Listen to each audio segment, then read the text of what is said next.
Bring in show music, please. This is Squawk Pod from CNBC, and I'm producer Cameron Costa. On today's episode, Paul Tudor Jones, the legendary investor, on the market reckoning he sees coming after the 2024 election.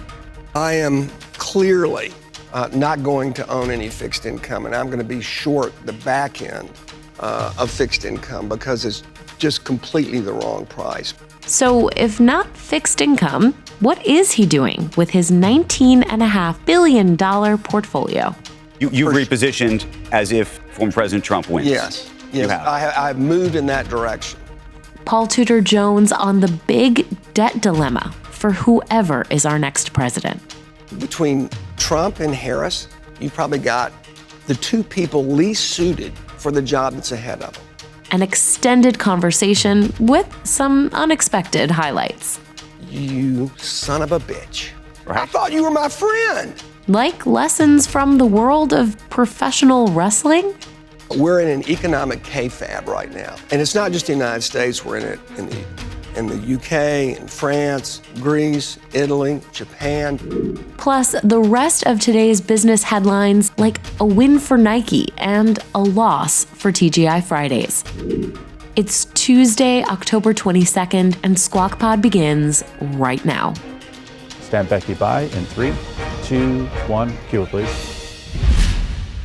Good morning, everybody, and welcome to Squawk Box right here on CNBC. We are live from the Nasdaq market site in Times Square. I'm Becky Quick, along with Joe Kernen and Andrew Ross Sorkin. The Dow was down by 344 points yesterday. The S&P was down by 0.2%. Nasdaq was up by 0.3%.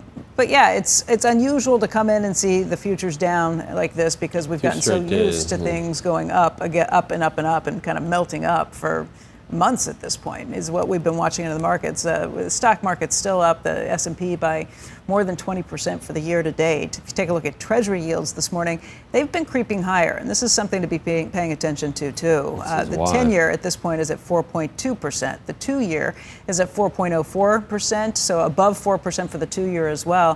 There have been a lot of thoughts in the marketplace, people saying that maybe it's because the Fed is less likely to cut by 50 basis points this next go-around, and maybe you won't see a 25 basis point cut at each of the next 3 meetings, as the market had assumed before, but that's because the economic numbers have been coming in better than expected.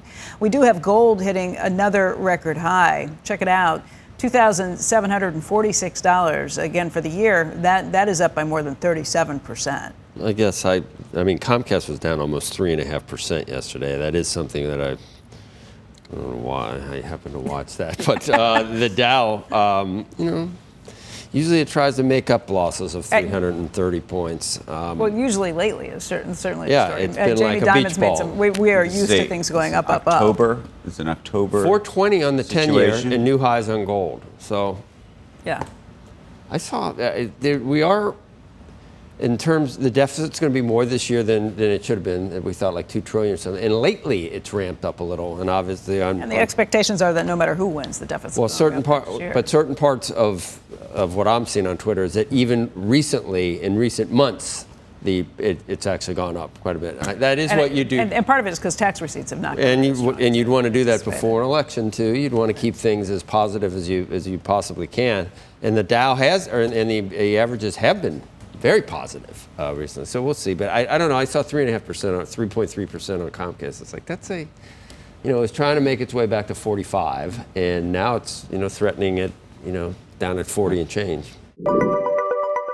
Minneapolis Fed President Neel Kashkari reiterating that he favors lowering rates at a slower pace in the coming quarters. Speaking at an event in Wisconsin, he said he supported the 50 basis point cut that took place last month, but said that the forecast for more modest cuts over the next several quarters to get to something around neutral. He noted that the size of the cuts would depend on the data to move more rapidly. Kashkari said he'd need to see some real evidence that the labor market was weakening quickly. Whether that perspective ultimately turns out to be Jay Powell's perspective is a different story. Separately, San Francisco Fed President Mary Daly saying she supports further easing at the central bank's next policy meeting in November, saying that she wants to be data dependent, not data reactive. I haven't seen any information that would suggest we wouldn't continue to reduce the interest rate consistent with achieving that durable expansion with price stability, 2%. Daly said the policy appears too tight for an economy on a path to 2% inflation. Yeah.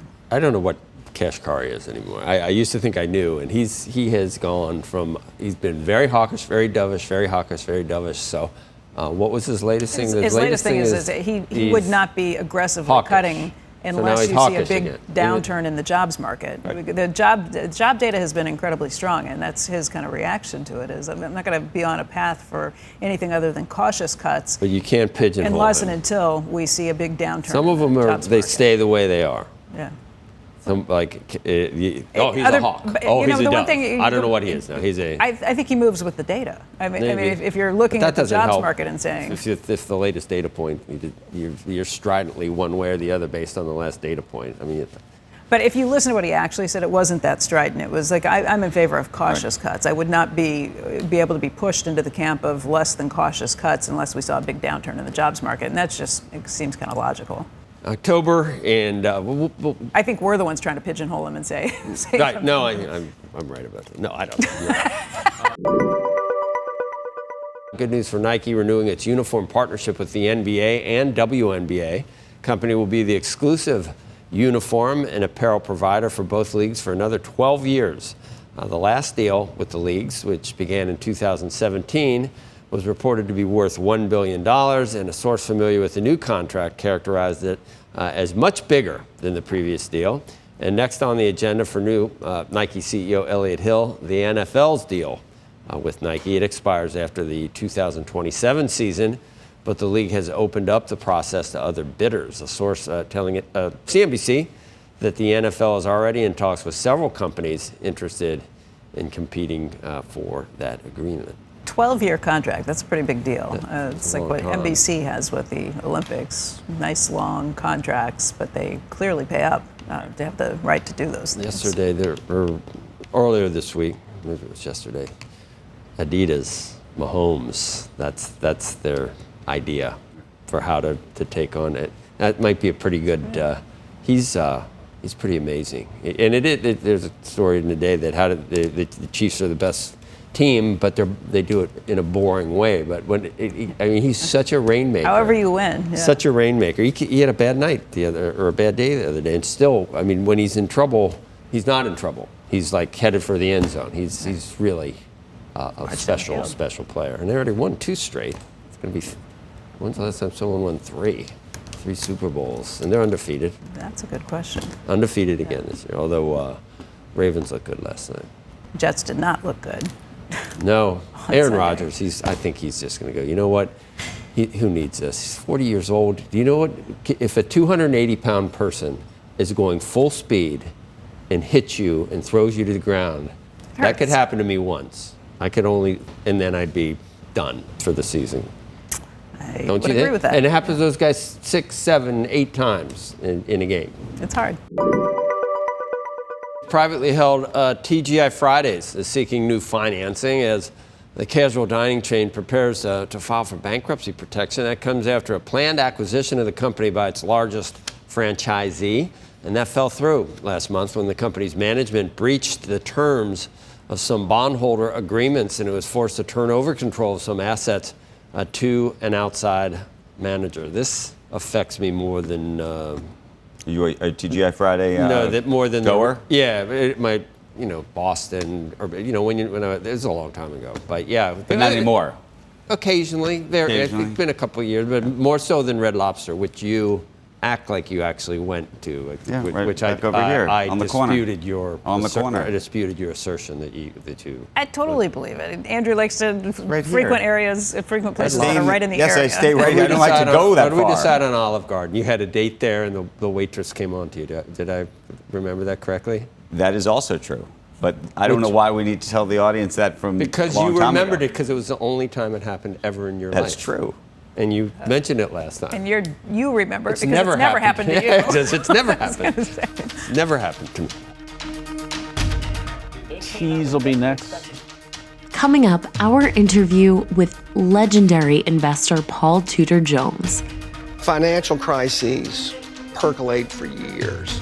but they blow up in weeks. That's kind of the history of them, right? And so for me, this election becomes one of those seminal points.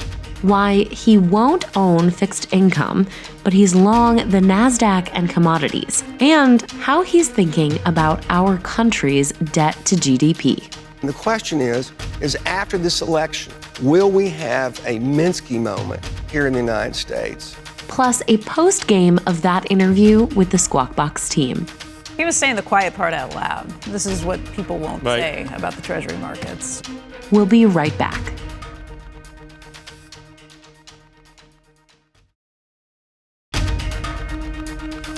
This is Squawk Pod with Joe Kernen, Becky Quick, and now Andrew Ross Sorkin on location. Up and Andrew, Q. We are here in downtown Soho, joined by a very special guest this morning. Paul Tudor Jones is here. He's the founder and chief investment officer of Tudor Investment Corporation. Of course, he is also the founder of the Robinhood Foundation, which is hosting its annual investor conference in partnership with JP Morgan right here. That's going to begin tomorrow, and we're thrilled to have you on the program. So good to see you again. So good to see you. We got to talk about a lot of things because we are now 14 days away from the election, and I think everyone is trying to make sense of this market and where things are headed and where things are going, and maybe, depending on who you think is going to win the presidency, how that's going to impact this. So where are we? For me and in the hedge fund world, this is kind of the macro Super Bowl coming up on November 5th. And I think this one, some elections are not that binary. This one is binary, not so much because of which candidate wins, but it's binary in the sense that what is the market's response going to be to either candidate if they win? And so we can either continue down the path we've been on, which I'm going to kind of frame here in a second, or we may have that point of recognition where all of a sudden the markets have different ideas than what the candidates have been espousing. So before you lay out where you think that piece of it is, let me just ask you this. So Stan Druckenmiller said that he is convinced by market indicators right now that Trump will win. And I'm curious if you agree with that thesis. Part of it is that he's looking at, poly market and the betting markets. Part of it is he's looking at the shares of DGT. Part of it he's looking at Bitcoin. Mm-hmm. Yeah, certainly the markets are saying he's going to win. I think they're heavily skewed by Republicans, so I don't know if I necessarily believe the betting markets, but I don't have any great insights. I really don't. I just would be more skeptical of them than I would normally. It's the same way, look, in football betting, right? You can get a huge home bias where the line doesn't reflect reality. So, I know what they're saying, and I respect them. But what about other investors? Dan Loeb recently came out with a report to his investors saying that he's positioning or repositioning his portfolio around the thesis that former President Trump will become the president. And I have also, if I'm being honest, primarily because I see the polling numbers have clearly moved in this direction. You say also, meaning you've repositioned as if former President Trump wins. Yes. You have. I've moved in that direction for sure. And what does that mean? It just means more inflation trades, which I'd love to get to, but right. I think it's really important that we frame where we are right now, and where we are is an incredible moment in U.S. history. And what I really want to talk about is the debt trajectory that we're on. So we've gone in the space of 25 short years from debt to GDP at the federal level from about 40% to almost 100%. 60% in 25 years. And if you look at what our trajectory, what CBO projects our trajectory to be, as well as what we see as and we're going to project further than CBO. So CBO says that we go from 98 to 122, I think 124. That's very conservative over the next 10 years. If you extrapolate that 30 years, you get to 200% debt to GDP. And so that's something, obviously something that can't go on forever, won't. And the question is, after this election, will there be some point of recognition, particularly with all the the tax cuts that are being promised by both sides and the spending plans. I mean, they're handing out tax cuts like they're Mardi Gras beads, right? We're doing tax cuts on everything from tips to toucans. So it's crazy what's being promised. After the election, I think the fact that you've got 7 to 8% budget deficits as far as the eye can see, the question is, will the markets allow either candidate? I think under Trump, the deficit goes up by $500 billion per year. Under Harris's plan, it goes up by an additional $600 billion plan per year. I have a feeling all of those are just pipe dreams. I think the chances of any of those being enacted are... You mean that the tax cuts that they're putting on the table during the campaign? Those have zero chance of being enacted in my mind. I think the markets will, the debt markets for sure. The Treasury market won't tolerate it. So... Why do you think that the Treasury market continues to tolerate it now? Well, you know, it's so funny because financial crises percolate for years, but they blow up in weeks. That's kind of the history of them, right? And so for me, this election becomes one of those seminal points where all of a sudden, let me really think whether this proposition that the U.S. government is making me is something that I actually want to participate in. And I want to try to frame in layman's terms. Let's assume that I'm making $100,000 a year. You've lent me, because we're such great friends, $700,000. Mm-hmm. That's what you've lent me. And I come to you and say, okay, Andrew, I'm going to pay all that back to you in 30 years. But between now and when I ultimately pay you back, I want to borrow $40,000 every year for the next 30 years.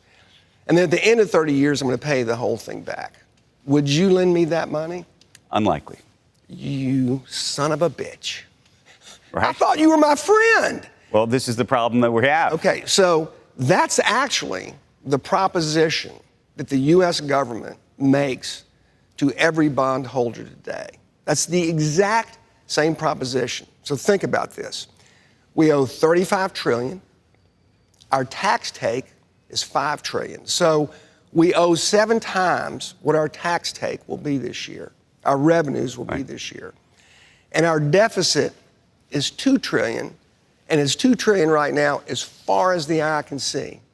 That is literally the proposition that the U.S. government is making to someone who buys a 30-year bond. So I'm not disagreeing with you. The question is, life is relative. So some people would say, sure, you can either buy bonds from the U.S. or you could buy bonds from some other country that has an even worse situation. Or you cannot buy bonds. At all. Right. So anyway, I was watching this Vince McMahon documentary, and in it, and I loved wrestling, particularly when Stone Cold and The Rock and all of them. So in it, there's a term that I'd never heard of called kayfabe.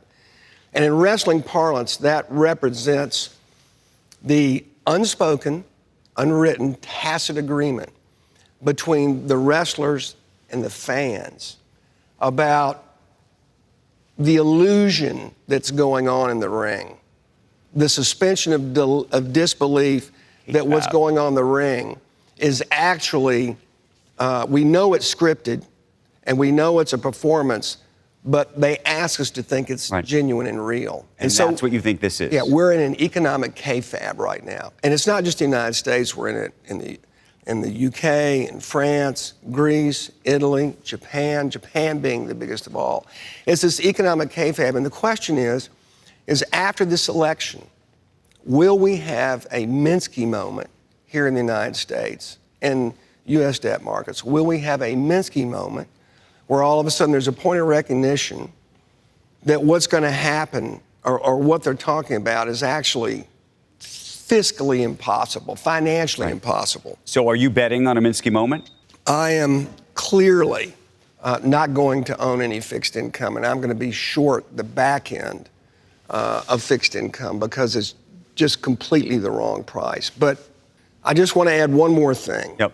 And this is why this election, I think, is so, I find it so interesting because the candidates and the parties are so interested in winning this election. But if you look at it, certainly from a fiscal standpoint, you're winning the booby prize. And let me just make this a little more complicated.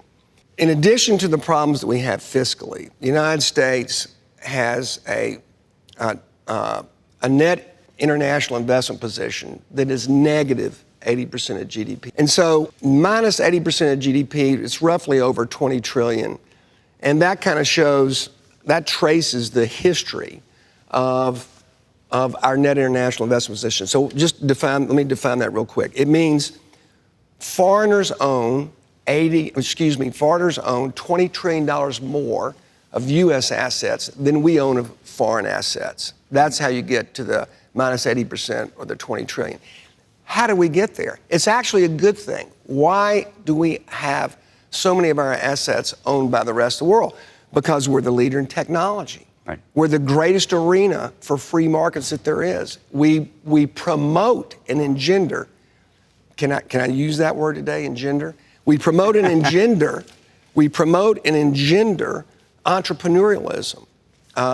We generally hold in high esteem the people of best. So anyway, so think about this. The problem with having a $20 trillion net international investment deficit is that you're also beholden to the kindness of strangers.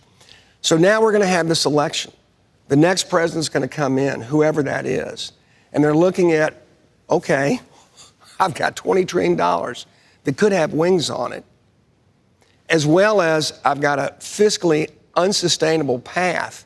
What do I do? And that's why I'll tell you, I don't know if you've ever seen those goats that kind of perch themselves on the side of dams, and you go, gosh, how do they do that? How do they hold themselves on the side of the dam like that?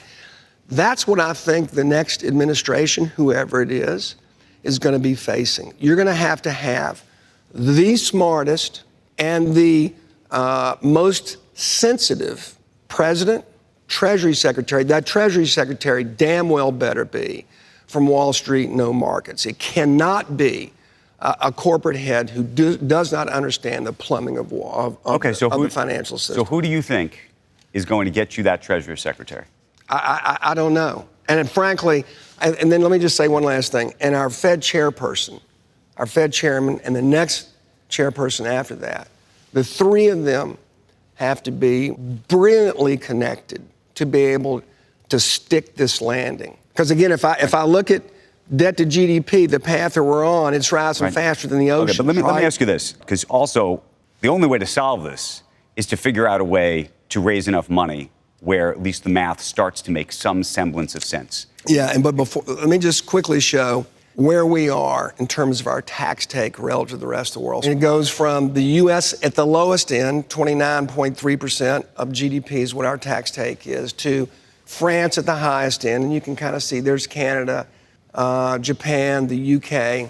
Now, before we get into our own math, let me just ask you a question. One reason why some people would say the U.S. is as successful as it is because it is less of a regulatory state, less of a tax state. When you go down that list and say to yourself, how successful is the U.S. relative to how successful is France, do you say to yourself that France is less successful because its tax rate is higher? I would unequivocally agree with that. It's like everything. There's a fine line. There's a needle that you've got to thread, right?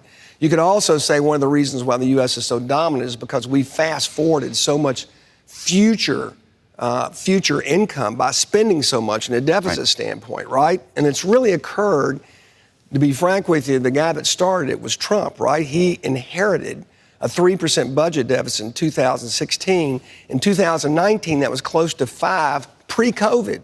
Before COVID. And then, of course, Biden gets in and sees what Trump has done and says, here, let me raise you one with the Inflation Reactivation Act. And, here we are today. So can I just say, between Trump and Harris, you've probably got the two people least suited for the job that's ahead of them. Least suited for the job that's ahead of them. And that's why it's going to be, again, after the election, it's going to be so important. Let me ask you and I do think they know. I think we're doing also a political kayfabe with them. They know that they're not going to do these spending programs. I think they know that. It can't happen. Okay, but if both of these folks you think are the wrong people, but it's still a binary choice, what is your choice? I'm going to keep that private, and the reason I'm going to keep that private is because there's a lot of causes that I'm really invested in. Robinhood's one of them, the environment, and I'm going to end up working with people on both sides. We're a really divided country right now, and I want to make sure I have great relations with whichever administration goes on, because I want to continue serving the millions of people that I do and the billions of critters that I love. Let's talk about taxes, though. Okay. Because that's how the money is going to get raised, one way or the other. Can I just say this? Yep. You have to let the tax cuts expire. You have to. You have to let those expire. That's $390 billion. We're going to have, again, we're gonna be broke really quickly unless we get serious about dealing with our spending issues, and unless we can either. I don't know if we'll be able to cut spending that much. 60% of our spending are transfer payments. But if you think we're going broke, and you think Trump is going to be the president, he's not going to let those tax cuts expire if he can avoid it. The thing he does not want the corporate tax rate to go to 25%, as you're suggesting it'll have to. He's suggesting it should go to 15%. I'm saying that just to get us to the point where we stabilize debt to GDP at where it is right now, here's what you need to do. You need to let the Trump tax cuts expire. That's $390 billion. You need to raise the payroll tax on every single working person, 1%. That's another big slug. You need to... What do you think that does to jobs? We're clearly going to have a period of contraction, which hopefully, that's why I was going to say, it's going to be really important for the Fed to be able to offset the fiscal contraction area that's going to come. Then you want to increase the individual tax rate all the way to the top rate of close to 50%. No, hold it. Yep. I don't want to do any of this stuff. What I'm telling you is that we've got to be serious about where we are fiscally.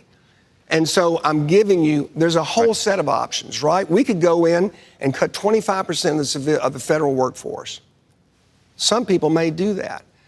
There's a website where you can go look and play with all the options. You can raise the capital gains rate from 21 to 28%. That only gets you $10 billion a year. It actually doesn't get you what you need. So I'm simply showing some of the things that you can do. Yes, you'd have to raise the tax rate on the top, I think probably everyone over 200 grand, probably have to raise that to 49.5%. If you do all these things, raise the Social Security from 65 to 70.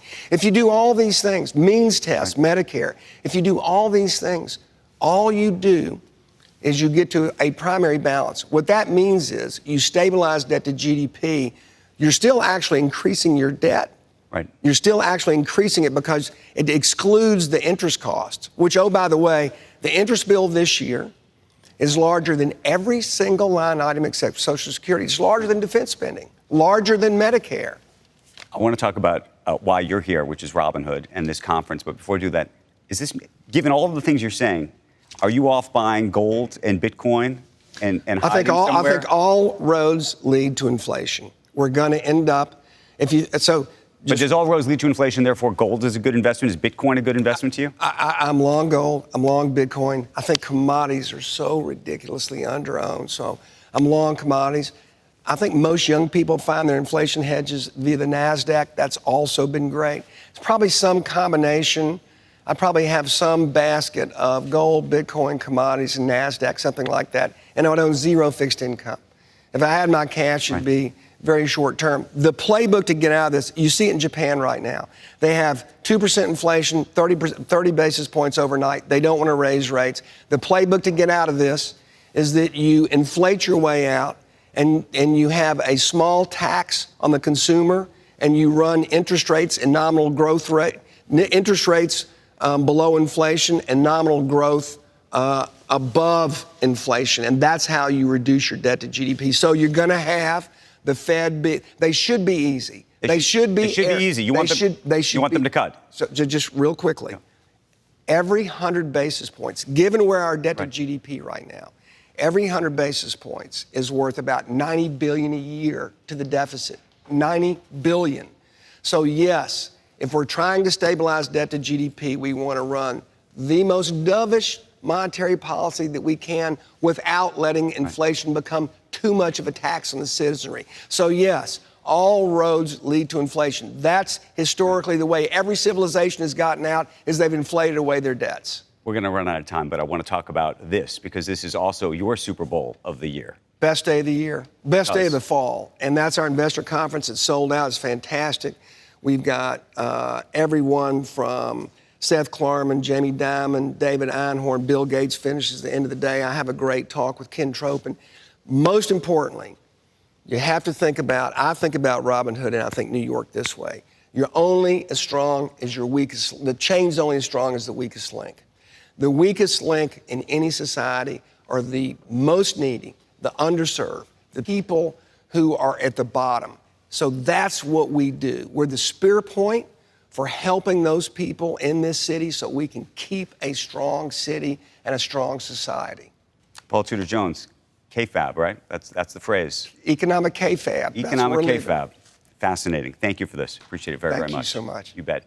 Joe, I'm going to send it back to you, sir. Very good. All right. Thank you. He was saying the quiet part out loud. This is what people won't Right. say about the Treasury markets and what's happening and the potential We for got our it spending inflated and how we have away. to get things under control. Ask. I didn't know. It's a total aside, Andrew. We love Paul's daughter, and we're big fans. And I don't know if everyone knows Zach Brown Band. He doesn't brag much, does he? This guy? Yeah. Zach Brown Band. He's not a bragger. No, not a bragger. But I just found that out, Paul, and we're both fans, Impressed. right? Becky? Yeah. Impressed. Very, very impressed. Yeah. All right. Well, tell him. I don't think he has an IFB, Andrew. But I think Carolyn, is that her name? I think we were talking about Carolyn Jones. If I had talked to Paul, I would have. I keep thinking about the 420 on the 10-year and the new high in the gold. Because and he's right. saying that Everything these things are going to happen. Then, but these are little things that may be indicating what he's talking about right now. He also told Andrew, he said that he would not buy treasuries and that he would be short on the long end of it. Right. And I think you can see all that roads playing out lead to right now. inflation, Right. which means bonds aren't, that yield may continue. We may still be early. By the way, this is stuff that is, again, whispered about, but not very often said out loud. Right. And not somebody saying, look out, beware. Right now, you're looking at the 10-year at 4.18. You're looking at the 2-year above 4%, 4.03%. You can talk about a lot of reasons that might be, but I think Paul Tudor Jones just laid out some big issues. The only other, you still do have to, that's why I get excited about the idea that Elon Musk could wring some of the excess problems, regulation, spending out of it, and then hope for growth, because we're not going to solve it just from raising taxes. I don't think that's a lot of people. It's going to be a combination. But most people tell you need to raise taxes and cut spending, and that is not what the political parties are laying out right now. But it's going to be solved through growth. It's going to be solved through growth, and I think there's a reason. Andrew is right. France is at 52%. We'll never be France. And I mean, I love France, but in terms of entrepreneurship and everything else that we do so well here.